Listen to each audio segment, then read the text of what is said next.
Selamat pagi, Bapak Ibu Saudara yang dikasihi Tuhan Yesus Kristus. Apa kabar? Kita bersyukur pastinya Tuhan memberikan kekuatan kesehatan kepada kita. Dan bersyukur lagi karena Tuhan memberikan kesempatan bagi kita untuk bersama-sama beribadah di hari Minggu ini. Sebelumnya saya akan menyampaikan warta lisan kebaktian Minggu 19 September 2021. Ibadah kita hari ini dilayani oleh pembawa firman, Pendeta Handri Salim, Majelis Tugas Penatua Rini Zain, pemandu pujian Bapak Heru dan Penatua Erin, pemusik Ibu Cecilia. Pengisi pujian Excelsior Singers, pendoa Penatua Manunggal, multimedia dan sound system Penatua Joseph, Saudari Michelle, dan Saudari Livia. Ada warta tambahan, yaitu bersama ini kita diundang untuk merayakan perjamuan kudus pada tanggal 3 Oktober 2021 melalui ibadah live streaming pukul 9 pagi. Bagi Bapak, Ibu, dan Saudara yang ingin memerlukan anggur dan roti, Majelis Jemaat telah mempersiapkannya di tata usaha gereja yang dapat diambil pada jam kerja mulai hari Senin hingga Sabtu. Marilah kita memeriksa dan mempersiapkan diri untuk menyambut perjamuan kudus bersama. Untuk pelayanan saudara-saudara kita, Majelis dan Jemaat GKI Cipinang Elok mengucapkan terima kasih atas pelayanannya dan demikianlah warta minggu ini. Terima kasih atas perhatian Bapak Ibu sekalian. Marilah kita siapkan hati dan pikiran kita dengan bersaat teduh.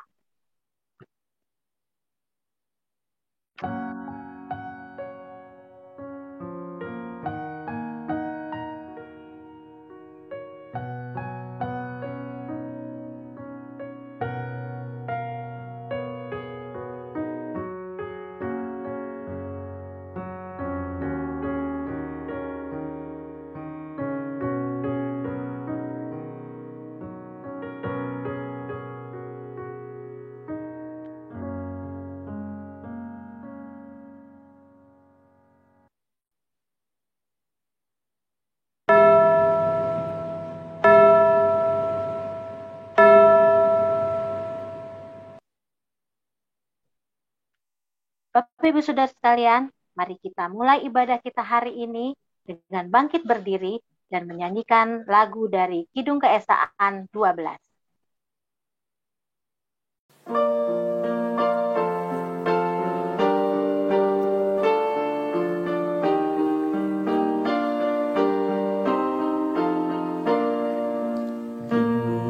Bukalah gapura indah, aku masuk rumahmu, agar aku bahagia, jiwaku tenang teduh, dan ku pandang wajahmu dalam cahaya mulia.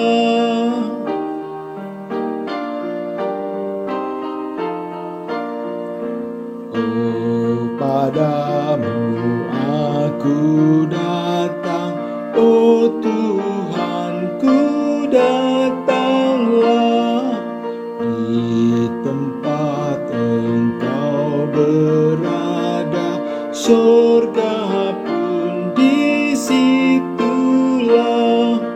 Masuklah di hatiku, jadikanlah rumahmu.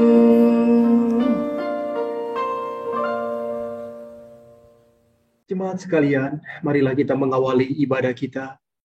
Ibadah minggu ini terjadi di dalam nama Allah Bapa dan Putra dan Roh Kudus.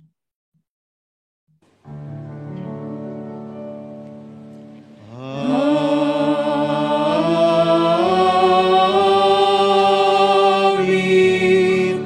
Amin. Amin.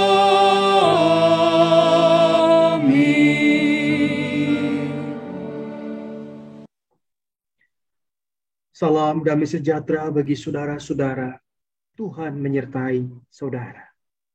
Dan menyertai saudara juga.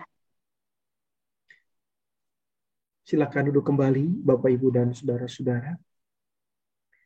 Ibadah pada minggu ini diawali dengan satu ayat dari Markus 10, ayat yang ke-45, yang berkata demikian. Karena anak manusia juga datang bukan untuk dilayani, melainkan untuk melayani dan untuk memberikan nyawanya menjadi tebusan bagi banyak orang. Marilah kita naikkan doa kita, seraya kita mengaku di hadapan Tuhan. Oh, kita masih seringkali melakukan kesalahan dan pelanggaran di hadapan Tuhan. Mari Bapak, Ibu, dan saudara-saudara, kita berdoa kepada Tuhan. Bapa di dalam surga, segala puji, hormat, dan syukur kami panjatkan kepadamu. Untuk hari-hari yang boleh kami lalui, dan untuk pekan yang baru ini, di mana kami boleh mengawali pekan ini. Biarlah ya Tuhan, hidup kami senantiasa terus ada di dalam kasih anugerah-Mu, di dalam perkenanan-Mu, sehingga setiap kami semua Tuhan, boleh terus mengalami apa yang baik, yang berkenan di hadapan Tuhan, melalui perjalanan hidup kami, pribadi, lepas pribadi. Saat ini Tuhan kami datang kepadamu, di tengah segala perjalanan hidup kami yang penuh lika-liku. Kami mau menyadari Tuhan bahwa kami adalah manusia yang berdosa. Dalam kondisi tertentu Tuhan kami belum mampu untuk menunjukkan apa arti ketaatan kepadamu. Karena itu ya Tuhan, pagi hari ini kami insaf dan menyadari bahwa kami manusia yang penuh dosa dan pelanggaran. Untuk itu ya Tuhan, kami mohon pengampunan daripadamu. Dan biar melalui pengampunan Tuhan, kami semua dimampukan Tuhan untuk terus mengenal apa yang menjadi rencana Tuhan dalam hidup kami. Terimalah kami ya Tuhan, dengan segala keberadaan kami, bahkan di dalam dosa-dosa kami. Di dalam nama Tuhan Yesus Kristus, Tuhan dan Juru Selamat kami telah berdoa dan memohon. Amin. Dengan berdiri, marilah kita bersama-sama menyambut berita anugerah yang saya bacakan dari Injil Lukas pasal 6 ayat 37. Janganlah kamu menghakimi, maka kamu pun tidak akan dihakimi. Dan janganlah kamu menghukum, maka kamu pun tidak akan dihukum. Ampunilah, dan kamu akan diampuni. Di dalam Kristus, engkau telah diampuni. Di dalam Kristus, engkau pun telah diampuni. Damai Kristus bagimu. Damai Kristus bagimu juga. Kita menyanyikan dari Kidung Keesaan nomor 742.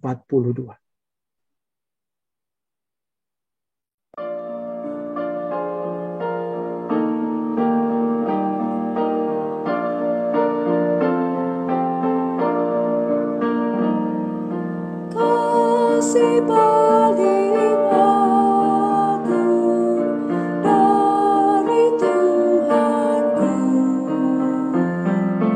kini ku sadari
Persilakan Bapak Ibu untuk duduk kembali. Marilah kita mempersiapkan diri. Saat ini Tuhan ingin berfirman dan bersabda dan menyatakan kehendaknya kepada Bapak Ibu dan saudara-saudara dan kepada kita semua. Marilah kita datang kepada Tuhan agar firman Tuhan boleh menerangi dan Roh Kudus boleh terus memampukan kita di dalam kita melaksanakan perintah Tuhan. Mari kita berdoa. Tuhan, kami terus mau belajar lagi dari firman-Mu. Karena kami tahu dan menyadari betul Tuhan, sekalipun Kau sudah memberitakan begitu banyak tentang firman-Mu. Namun kami Tuhan menyadari betul akan segala keterbatasan kami, bahkan keegoisan kami, dan juga terlebih ketidaktaatan kami. Bapa, kami datang kepadamu untuk menyambut firman-Mu yang akan sebentar diberitakan melalui hamba-Mu. Biarlah setiap kami yang saat ini berada di rumah kami masing-masing maupun dimanapun kami berada. Kami percaya Tuhan, segala apa yang Tuhan sampaikan dan beritakan tidak akan pernah sia-sia. Kami mohon Roh Kudus membimbing kami di dalam pemberitaan firman Tuhan pada saat ini. Dan juga setelah ibadah ini kami juga tetap memohon Tuhan, Engkau memimpin kami, memberikan kepada kami hikmat daripada-Mu. Agar firman Tuhan boleh sungguh-sungguh nyata di dalam kehidupan kami hari lepas sehari. Berfirmanlah kepada kami, karena kami siap untuk menerimanya. Di dalam nama Tuhan Yesus Kristus, kami berdoa. Amin. Mari Bapak Ibu kita membuka Alkitab kita. Kita sudah mempersiapkan sebelum ibadah ini kita mulai. Hari ini saya mengajak kita untuk membaca dari Injil menurut kesaksian Injil Markus. Markus pasal 9. Markus pasal 9 dari ayat 30 sampai 37. Ayat 30 hingga ayat yang ke-37. Markus 9 ayat 30 hingga ayat yang ke-37. Demikianlah pembacaan firman Tuhan. Yesus dan murid-muridnya berangkat dari situ dan melewati Galilea. Dan Yesus tidak mau hal itu diketahui orang. Sebab ia sedang mengajar murid-muridnya. Ia berkata kepada mereka, Anak manusia akan diserahkan ke dalam tangan manusia. Dan mereka akan membunuh dia. Dan 3 hari sesudah ia dibunuh, ia akan bangkit. Mereka tidak mengerti perkataan itu, namun segan menanyakan kepadanya. Kemudian tibalah Yesus dan murid-muridnya di Kapernaum. Ketika Yesus sudah di rumah, ia bertanya kepada murid-muridnya, "Apa yang kamu perbincangkan tadi di tengah jalan?" Tetapi mereka diam. Sebab di tengah jalan tadi mereka mempertengkarkan siapa yang terbesar di antara mereka. Lalu Yesus duduk dan memanggil ke-12 murid itu. Katanya kepada mereka, "Jika seorang ingin menjadi yang terdahulu, hendaklah ia menjadi yang terakhir dari semuanya dan pelayan dari semuanya." Maka Yesus mengambil seorang anak kecil dan menempatkan di tengah-tengah mereka. Kemudian ia memeluk anak itu dan berkata kepada mereka, "Barang siapa menyambut seorang anak seperti ini di dalam namaku, ia menyambut aku. Dan barang siapa menyambut aku, bukan aku yang disambutnya, tetapi dia yang mengutus aku." Demikianlah pembacaan firman Tuhan. Berbahagialah orang yang mendengarkan firman Tuhan dan yang memegang, memelihara, serta melaksanakan dalam hidupnya. Haleluya. Haleluya,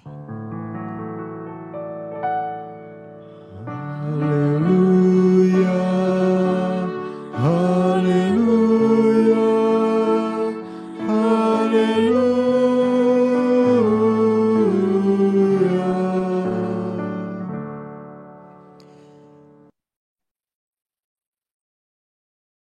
Bapak, Ibu, dan saudara-saudara, tema kita hari ini adalah menyambut dan bukan disambut.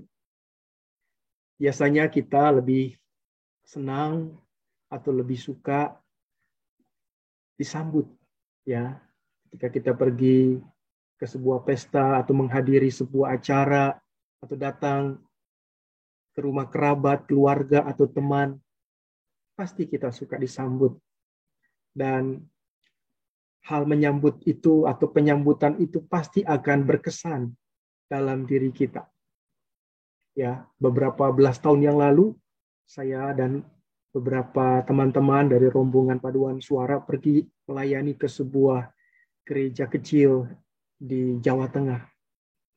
Yang kami ingat, dan bahkan sampai sekarang saya pribadi ingat, adalah bagaimana anggota jemaat, para penatua menyambut kami. Padahal pada waktu itu kami tiba sudah cukup malam, sekitar jam 8 malam. Mereka menunggu kami dari Jakarta untuk datang ke gereja, dan kemudian mereka menyambut kami dengan begitu rupa. Mereka menyambut kami dengan begitu hangat. Rasanya letih perjalanan, badan yang sudah capek, berjam-jam kendaraan, itu hilang ketika wajah-wajah ceria yang penuh dengan senyuman tulus itu menyambut kami ketika kami turun dari kendaraan. Selamat datang Bapak Ibu, silahkan ke dalam gereja kami. Di situ ada aula kecil, dan tentu saja sambutan itu kemudian dilanjutkan dengan hidangan makan malam. Kebetulan kami sudah lapar dan kami diberikan begitu luar biasa sambutan, sekalipun memang itu sederhana. Nah, itu sesuatu yang berkesan. Tapi hari ini kita mau belajar bagaimana bukan hanya ketika setiap kita suka disambut, tapi setiap kita juga suka menyambut. Nah, ketika Bapak Ibu ada acara di rumah kita, ada peristiwa apa, dan kemudian kita mengundang, mungkin ada anak atau cucu kita ulang tahun misalnya, maka ketika kita mengundang mereka, kita ingin menyambut mereka dengan penuh sukacita. Ya, kita tidak mau kemudian ada kesan di mana kita sebagai tuan rumah itu nanti ketika mereka pulang, para tamu pulang, para kerabat kembali ke rumah mereka masing-masing, lalu mereka bilang, sambutannya kurang menarik, sambutannya nggak berkesan, bahkan mungkin tuan rumahnya nggak ramah dan sebagainya. Nah, ini contoh hal-hal yang sederhana yang bisa kita dapat cerita, dan kita bisa lihat bagaimana sesuatu yang kita sebut sebagai penyambutan itu memberi arti dan kesan tertentu buat setiap kita. Nah, Bapak Ibu, hari ini kita mau melihat bagaimana sesungguhnya kalau kita membaca secara perlahan dan seksama apa yang Yesus katakan dan lakukan, khususnya ketika Tuhan Yesus menyambut atau memanggil seorang anak kecil dan memeluknya. Dan dia berkata di ayat 37, "Barang siapa menyambut seorang anak seperti ini di dalam namaku, ia menyambut aku. Dan barang siapa menyambut aku, bukan aku yang disambutnya, tetapi dia yang mengutus aku." Apa yang menarik Bapak Ibu dari perkataan Tuhan Yesus? Sebetulnya waktu itu bagi para murid itu bukan sesuatu yang menarik, bahkan tidak menarik sama sekali perkataan Tuhan Yesus. Kenapa? Karena kalau kita lihat ceritanya bahwa saat-saat itu sebetulnya Tuhan Yesus ingin memberitahukan kepada mereka, pada para murid, tentang apa yang akan terjadi pada dirinya. Sampai 3 kali Yesus memberitahukan tentang penderitaannya. Pada saat kita baca perikop ini, di judul perikop dikatakan ada pemberitahuan kedua tentang penderitaan Yesus, di mana dia berkata untuk kedua kalinya, ketika setelah melewati Galilea, Yesus berkata kepada murid-muridnya, Anak manusia akan diserahkan ke dalam tangan manusia. Dan mereka akan membunuh dia. 3 hari sesudah ia dibunuh, ia akan bangkit. Lalu apa reaksi para murid? Mereka seolah-olah mengerti. Atau mereka seolah-olah menghiraukan perkataan Tuhan. Karena dikatakan di ayat 32, mereka tidak mengerti perkataan itu. Namun mereka segan menanyakan kepada. Ironis, Bapak Ibu, apa yang ada di dalam pikiran Tuhan Yesus itu tidak sama dengan apa yang ada di dalam pikiran para murid. Untuk kedua kalinya Tuhan Yesus mengatakan anak manusia akan diserahkan dan akan dibunuh dan pada hari ketiga akan bangkit dari antara orang mati. Namun sampai 2 kali Yesus menyatakan itu kepada mereka, mereka tidak mau mengerti. Atau mungkin mereka segan untuk mau menanyakan hal itu. Apa yang membuat mereka segan? Yang membuat mereka segan adalah sesuatu yang mereka pikirkan. Bahwa yang mereka pikirkan bukanlah bagaimana mengikut sang guru, sang Mesias yang akan menderita, mati, dan dibangkitkan. Tetapi yang mereka pikirkan adalah bagaimana mereka mengikut guru mereka yang nantinya akan menjadi raja bagi orang Israel. Kekuasaan yang mereka pikirkan. Oleh karena itu Yesus menyinggung atau sempat bertanya di ayat 33. Dia berkata, apa yang kamu perbincangkan tadi di tengah jalan? Sesungguhnya mereka sedang mempertengkarkan atau sedang memperbincangkan siapa yang paling besar di antara mereka. Mereka bicara soal kekuasaan. Mereka bicara sesuatu yang memang selama ini dicari dan dikejar oleh manusia, diidam-idamkan oleh manusia. Ketika seseorang sudah memiliki kekuasaan, maka orang bisa berbuat apapun. Ya. Apa yang kita baca hari-hari ini di berita, kekuasaan itu begitu menyilaukan. Kekuasaan itu begitu menjanjikan. Dan dengan kekuasaan, seseorang bisa melakukan apapun dan bahkan menghalalkan segala cara untuk memperkaya dirinya sendiri, untuk mencari atau memuaskan kepentingan diri sendiri. Apakah itu motivasi para murid ketika mereka sampai pada detik itu, saat itu mereka terus masih mempertengkarkan siapa yang terbesar di antara mereka?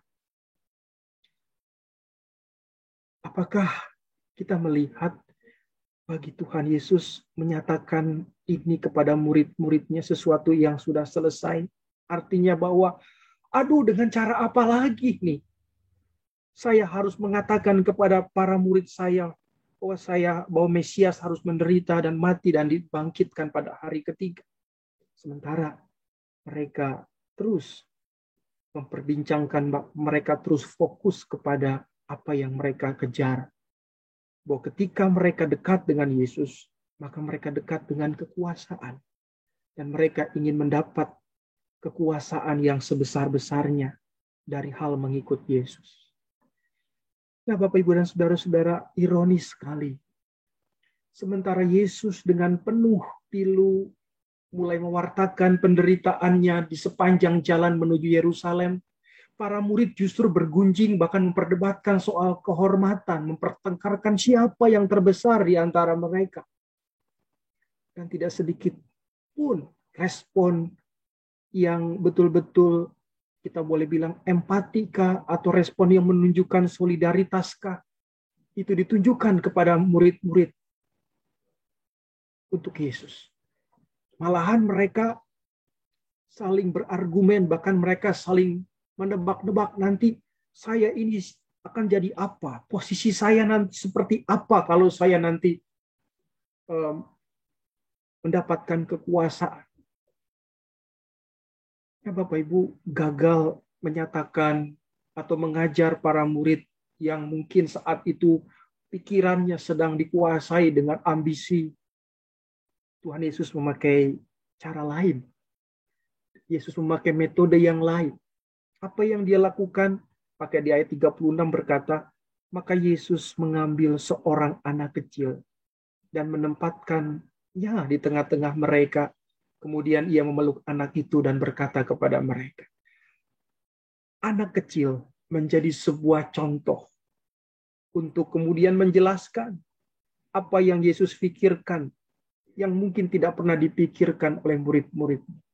Ketika Yesus menggendong anak kecil dan menempatkannya, Yesus ingin menunjukkan sesuatu, bahwa mereka harus belajar dari seorang anak kecil. Mereka diminta untuk meneladani sifat-sifat tertentu dari anak kecil. Mungkinkah Bapak Ibu? Sulit. Karena budaya masyarakat Yahudi tidak seperti itu. Budaya masyarakat Yahudi pada umumnya seperti budaya-budaya lain. Posisi tempat anak kecil itu memang kecil.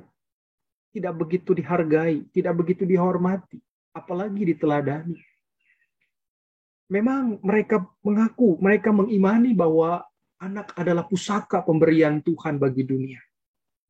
Namun bagi para murid dan kebanyakan orang, anak tetaplah seorang anak. Artinya anak adalah makhluk yang lemah, tidak punya pengalaman, dan bahkan kadang-kadang dipandang rendah dalam strata sosial masyarakat.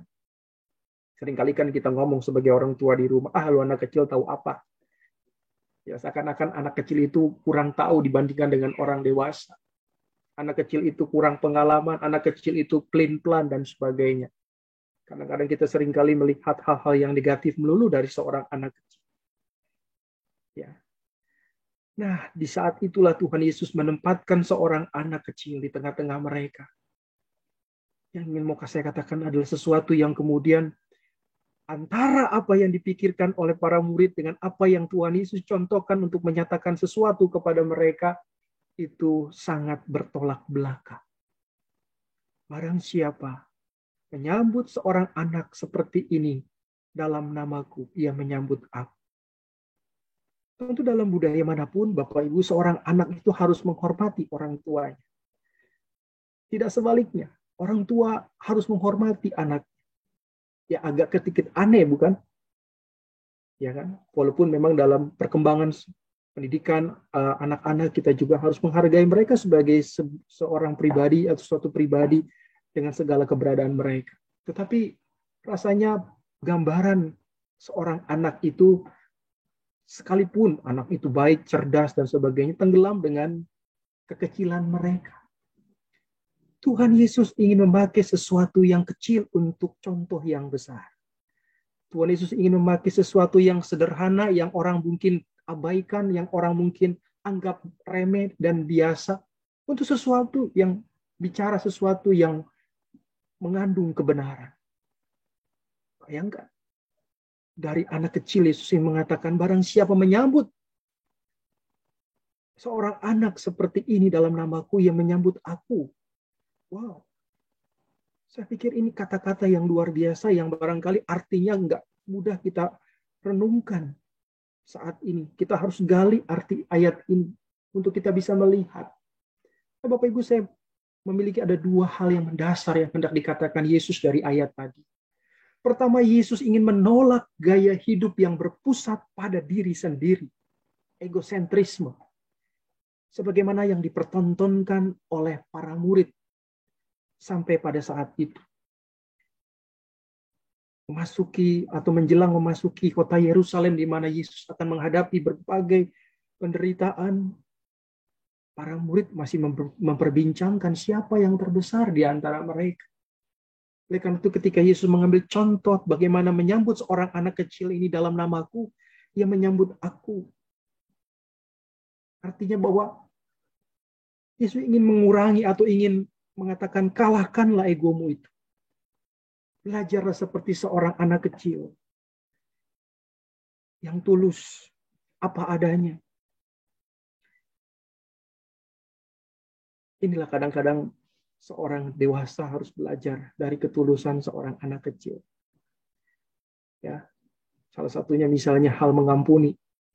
Dulu waktu kita kecil atau anak-anak kita yang waktu kecil atau cucu-cucu kita, mereka main, mungkin pada saat main berebut mainan atau ada apa, ribut, panjang, ribut, cakar-cakaran, tapi besoknya udah baikan, besoknya udah damai, ya.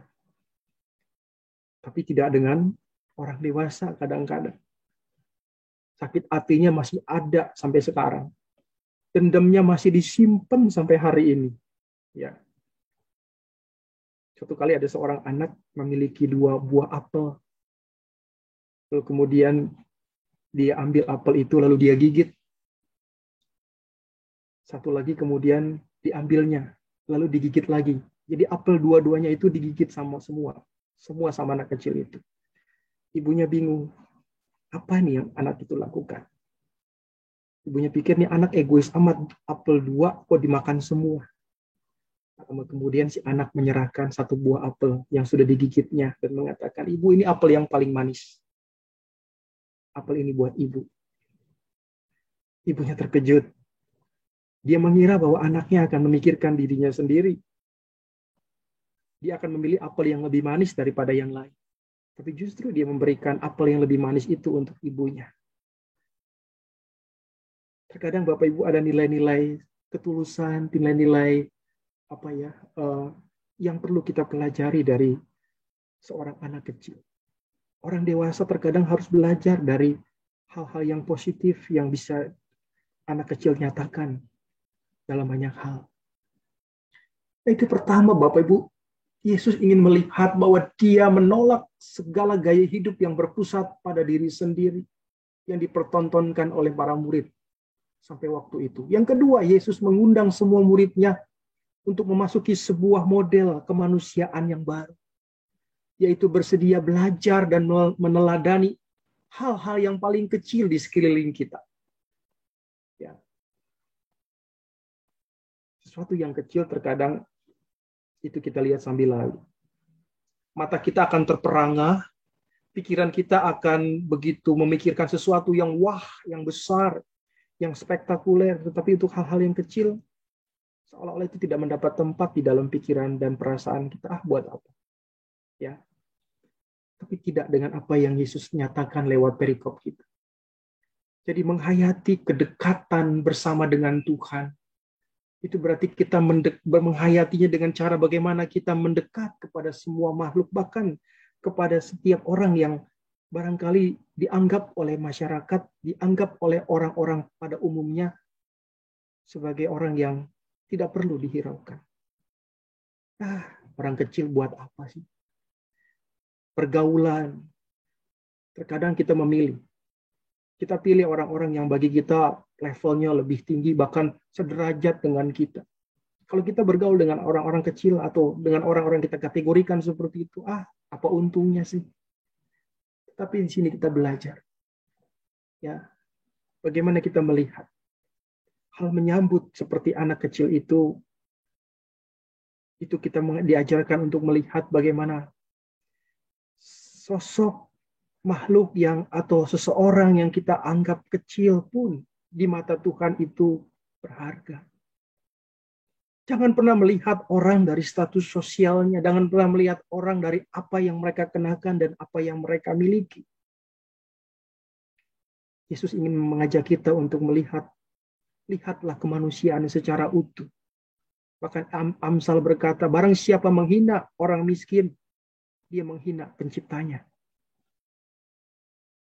Setiap kita diajak untuk melihat kesediaan kita untuk bukan saja disambut, dihargai, tapi bagaimana kita menyambut dan menghargai hal-hal yang dianggap orang lain kecil dan tidak masuk hitungan. Apa yang kecil yang tidak masuk hitungan di mata Tuhan, justru itu Tuhan yang ingin Tuhan tekankan kepada para murid. Mulai dari hal yang kecil ketika engkau bersedia menerima, menyambut, dan menghargai pribadi-pribadi kecil, perkara-perkara kecil, bahkan dalam perikop lain mengatakan barang siapa setia dalam perkara-perkara kecil. Untuk itu marilah pada kesempatan ini kita sama-sama ingin belajar terus apa arti sebuah ketulusan, apa arti bagaimana kita menyambut seperti seorang anak kecil, atau bagaimana kita juga menyambut hal-hal yang barangkali tidak mendapat penghargaan dari orang banyak. Tapi di situ kita belajar untuk menghargai apa arti kemanusiaan yang seutuhnya. Dari yang kecil, kita ingin melihat ada hal yang perlu kita hayati. Bahwa sesungguhnya kerajaan Allah itu hanya menerima orang-orang yang mau merendahkan dirinya dan menerima semua orang sebagai saudara tanpa terkecuali. Amin. Marilah Bapak Ibu kita mengambil saat hening.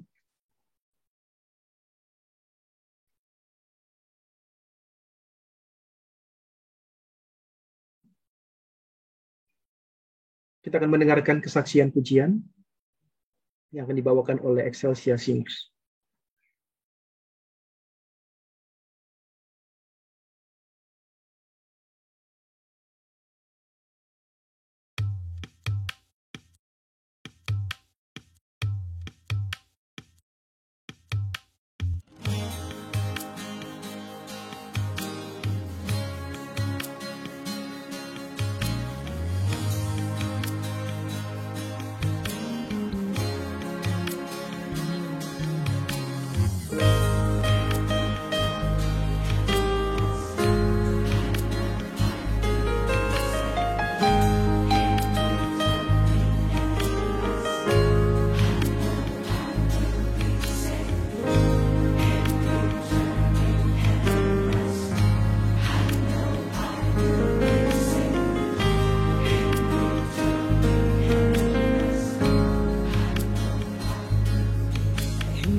Marilah kita bangkit berdiri bersama-sama dengan umat Allah di masa lalu, masa kini, dan masa depan. Marilah kita mengingat pengakuan pada baptisan kita menurut pengakuan iman rasuli. Aku percaya kepada Allah, Bapa yang Maha Kuasa, Khalik langit dan bumi, dan kepada Yesus Kristus, Anak yang tunggal Tuhan kita, yang dikandung dari Roh Kudus, lahir dari anak darah Maria, yang menderita sengsara di bawah pemerintahan Pontius Pilatus, disalibkan, mati dan dikuburkan, turun dalam kerajaan maut. Pada hari yang ketiga, bangkit pula dari antara orang mati, naik ke surga, duduk di sebelah kanan Allah, Bapa yang Maha Kuasa. Dan dari sana, Ia akan datang untuk menghakimi orang yang hidup dan yang mati. Aku percaya kepada Roh Kudus, gereja yang kudus dan am, persekutuan orang kudus, pengampunan dosa, kebangkitan orang mati, dan hidup yang kekal. Amin. Jemaat dipersilakan duduk. Ibu Bapak dan saudara-saudara, marilah kita menaikkan doa syafaat kita. Mari kita berdoa. Ya Tuhan Allah kami yang bertata di dalam kerajaan surga, yang mau turun ke dalam dunia untuk menyelamatkan kami, dan memberikan kepada kami teladan yang sungguh-sungguh luar biasa. Bagaimana kami diajak Tuhan untuk menjadi seorang pelayan, menjadi orang yang terkecil untuk melayani orang lain. Biarlah sabdamu yang kami boleh dengar pada pagi hari ini, sungguh Tuhan menjadi sebuah perenungan kembali. Bagaimana setiap kami Tuhan dipilih, dipanggil dan diutus untuk menyambut siapapun. Bukan saja orang-orang yang kami anggap besar, tapi juga orang-orang yang sederhana, yang kecil, yang mungkin di mata masyarakat tidak mendapat hitungan sekalipun. Sebab di sanalah ya Tuhan kerajaan-Mu sungguh-sungguh dihadirkan. Ketika setiap kami boleh menghadirkan kasih-Mu, persaudaraan, dan juga damai sejahtera yang boleh kami nyatakan kepada setiap makhluk. Bapa di surga, pada saat ini kami ingin menaikkan doa bagi saudara-saudara kami yang masih bergumul dengan sakit penyakit. Khususnya masih ada para pasien yang terus dirawat, mengalami atau menjalani perawatan di rumah sakit. Biarlah melalui tangan-tangan perawat, para dokter, tenaga kesehatan, mereka tetap terus Tuhan ada di dalam kuasa-Mu. Berkati semua upaya yang ditempuh, cara-cara dan usaha-usaha yang terus dilakukan untuk menyembuhkan penyakit mereka. Kami berdoa untuk para tenaga kesehatan, para dokter, perawat, dan juga untuk rumah sakit yang saat ini masih menampung atau masih melayani para pasien COVID. Kami juga berdoa Tuhan untuk upaya-upaya yang terus dilakukan oleh pemerintah untuk bisa terus menekan laju atau peningkatan kasus-kasus COVID-19 ini. Kami bersyukur Tuhan untuk kondisi yang hari-hari ini boleh kami alami. Tapi juga kami tetap mau Tuhan, biarlah masyarakat masih tetap terus waspada dan menyadari akan banyak hal yang bisa berpotensi untuk hal-hal yang tidak baik. Biarlah dengan kondisi yang semakin baik ini, setiap pihak, setiap orang juga terus boleh memikirkan apa-apa yang baik untuk kelangsungan hidup mereka. Bapa berkati Tuhan apa yang menjadi usaha mereka. Mereka yang kehilangan pekerjaan, mereka yang saat ini usaha-usahanya sedang terhambat. Mereka yang saat ini juga Tuhan terus ingin mengupayakan hal-hal yang baik untuk rumah tangga dan keluarganya. Kami berdoa buat mereka. Bapak, kami berdoa untuk perdamaian yang juga terus menjadi harapan bersama. Kami berdoa untuk konflik yang masih terjadi di Papua. Kami berdoa untuk keluarga korban yang mengalami penganiayaan, bahkan timbul korban jiwa atau nyawa dari masyarakat sipil. Ya Tuhan, berkati atau kuatkanlah keluarga yang ditinggalkan. Kami tetap berharap Tuhan, biarlah keamanan kondisi yang stabil boleh tercipta di tanah Papua khususnya. Demikian juga Tuhan untuk pemerintah pusat.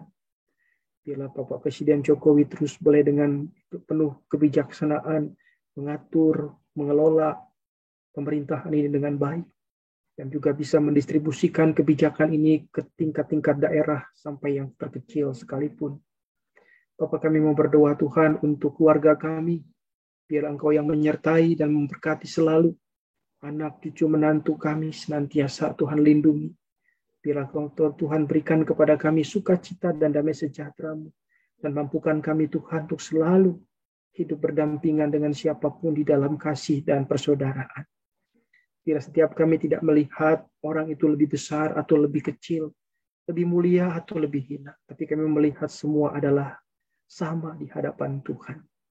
Ajar kami Tuhan untuk memperlakukan siapapun sebagaimana Tuhan memperlakukan setiap manusia. Terima kasih Tuhan. Kami menyerahkan gereja kami menyerahkan juga rangkaian-rangkaian kegiatan yang masih kami lakukan lewat online, lewat Zoom dan sebagainya. Kami berdoa untuk komisi-komisi, baik komisi anak, remaja, pemuda, dan dewasa.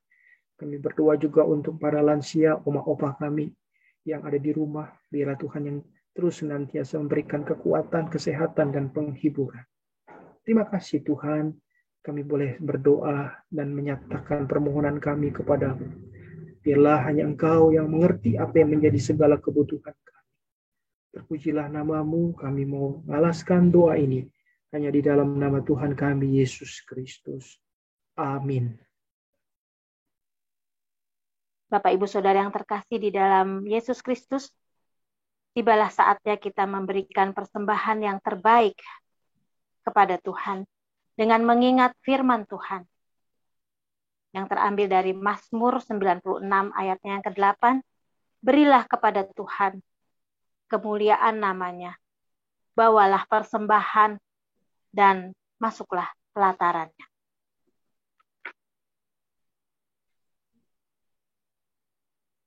Persembahan dapat dikumpulkan di rumah untuk selanjutnya dibawa ke gereja, lalu dimasukkan ke dalam kotak di tata usaha gereja, atau Bapak Ibu Saudara juga bisa mentransfernya ke rekening GKI Cipinang Elok melalui rekening BCA atau rekening Mandiri.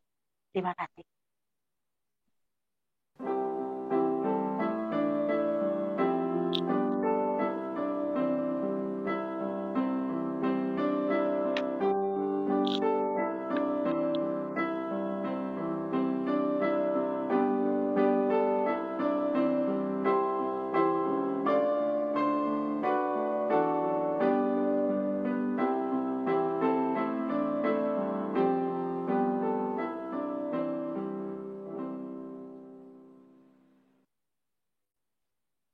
Jemaat kami undang bangkit berdiri.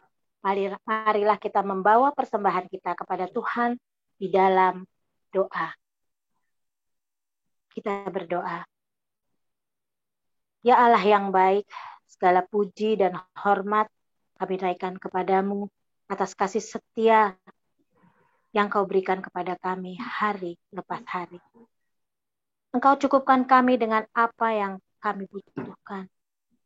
Engkau sediakan apa yang kami perlukan.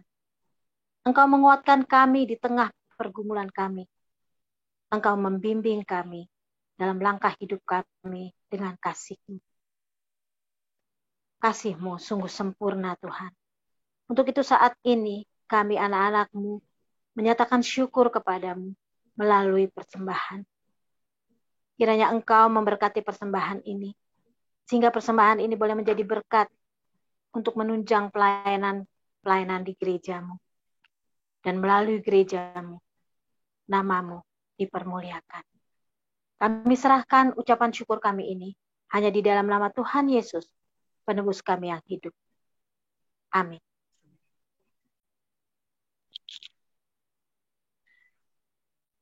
Pemazmur dalam Mazmur 65 berkata, Mazmur 65 ayat 5 berkata, berbahagialah orang yang Engkau pilih dan yang Engkau suruh mendekat untuk diam di pelataran. Kiranya kami menjadi kenyang dengan segala yang baik di rumah-Mu, di bait-Mu yang kudus. Marilah kita memuji Tuhan dari Kidung Keesaan nomor 706.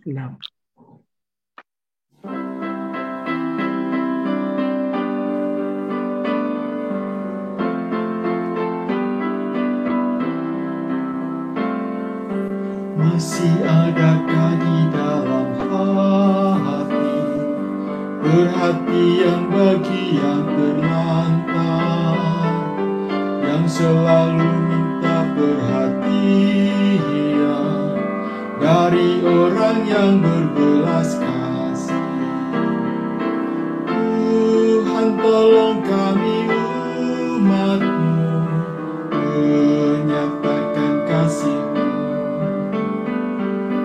jadi pemberita kabar baik bagi yang lemah dan menderita. Masih banyak orang yang terbuang, tidak dihargai dan tersingkir, hidup bagaikan sebatang kara, tak lagi mendapat kasih sayang. Tuhan, tolong kami umat-Mu menyatakan kasih-Mu, jadi pemberita kabar baik bagi yang lemah dan menderita. Kita semuanya bersaudara, berikanlah yang dapat Kau berikan, berikanlah yang dapat Kau berikan.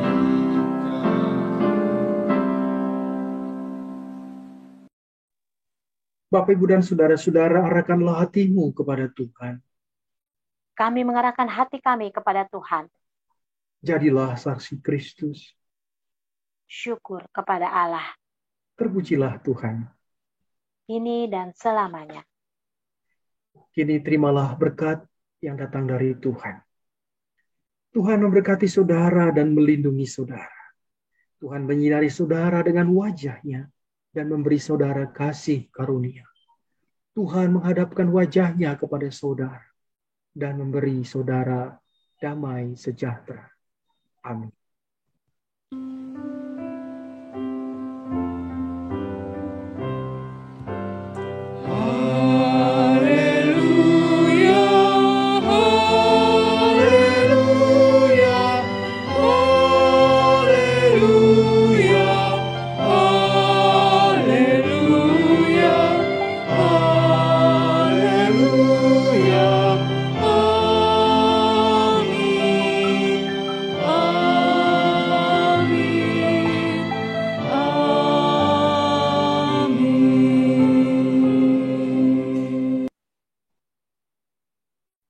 Jemaat dipersilakan duduk, kita masuk dalam saat teduh.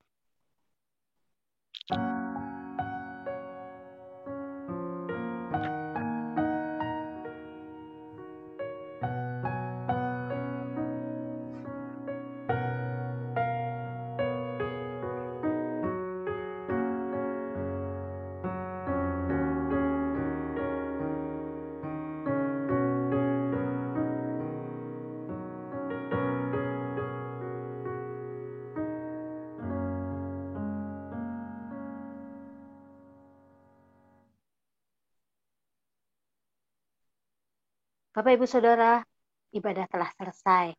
Selamat hari Minggu, selamat memasuki minggu yang baru. Tuhan Yesus memberkati kita semua.